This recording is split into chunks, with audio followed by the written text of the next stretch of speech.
शिखा का रंग गोरा होने के कारण कॉलोनी के कई लड़के उसको निहारते रहते थे।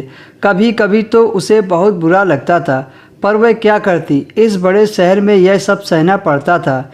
शाम को 7 बजते ही वह ड्यूटी से जैसे ही घर आई तो उसकी मालकिन रीना आंटी कॉलोनी में मौजूद थी। रीना आंटी के उस कॉलोनी में 20 कमरे थे। जब शिखा कमरे में गई तो रीना ने बाहर से आवाज़ लगाई, शिखा ओ शिखा, आ गई ड्यूटी से। अब खाना बनाओगी फिर खाओगी तो खाना बाहर से ही मंगवा लिया करो। शिखा ने कहा, नहीं आंटी, मैं बाहर का खाना बहुत कम ही खाती हूँ। रीना आंटी की उम्र 40 के करीब थी, तो उनका पहनावा भी कुछ अजीब तरह का था। वह ज़्यादातर नाइटी ही पहने रहती थी, जिससे उनके नारियल भी हिलते रहते थे। शिखा की नज़र ना चाहते हुए भी बार बार जा रही थी और आंटी की भी नज़र शिखा के सीने से टकरा रही थी। अचानक रीना आंटी ने पूछ लिया, खाना कम खाती हो क्या? बहुत पतली हो गई हो। देखो तो तुम्हारे ये कितने छोटे छोटे हैं। इतना सुनते ही शिखा की हंसी छूट गई और बोली, आंटी क्या बताऊं, कंपनी में इतना काम पड़ जाता है कि क्या बताऊं।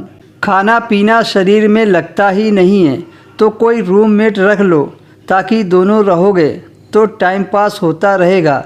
शिखा ने कहा, नहीं, मुझे अकेला ही रहना पसंद है। तभी रीना आंटी ने कहा, अरे मैं तो भूल ही गई, मैं तो किराए के लिए आई थी। तुम अपना किराया कब दे रही हो? शिखा ने कहा, आंटी इस महीने तो कुछ बचा ही नहीं है, अगले महीने एक साथ दे दूंगी। आंटी कमरे के अंदर आते हुए बोली, ऐसे कैसे चलेगा? फिर शिखा ने आंटी से विनती की, आंटी प्लीज़ मान जाओ। फिर वह ठीक है बोलते हुए ज़मीन पर लगे बिस्तर पर बैठ गई। शिखा ने चाय बनाई तो आंटी को भी एक कप पकड़ा दिया। फिर रीना आंटी शिखा के साथ चाय की चुस्कियां मारने लगी। अच्छा ये बताओ, कोई लड़का वगैरह आपकी लाइफ में है? जवान हो गई हो, इस जवानी का कुछ तो फ़ायदा उठाओ। रीना आंटी चाय की चुस्की लेते हुए बोली।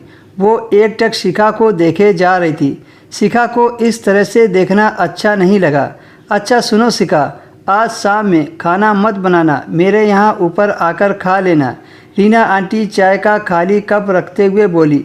रीना आंटी का एक लड़का था जो जवान था।